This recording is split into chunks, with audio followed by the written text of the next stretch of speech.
patay iyang banhaw, ug ang buhi iyang lalino.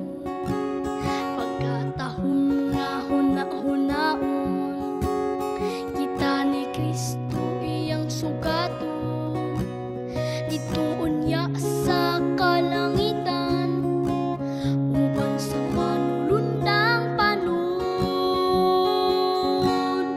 Bulahan ang makaambit sa naunang pagkabanhaw, kamatayon wa nay dapit, kay mamakwit naman sa langit. Alaot ang nakatulog pa, sa impierno sila isugba.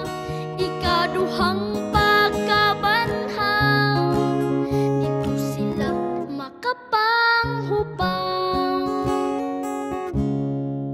O igsoon, ikaw akong dasigon, sa pag-alagad magapadayon. Aron unya imong maangkon ang bulawan nga purong-puro. Alaot kadtong mga pamilya, sa pagtuo wa magkahiusa, asawara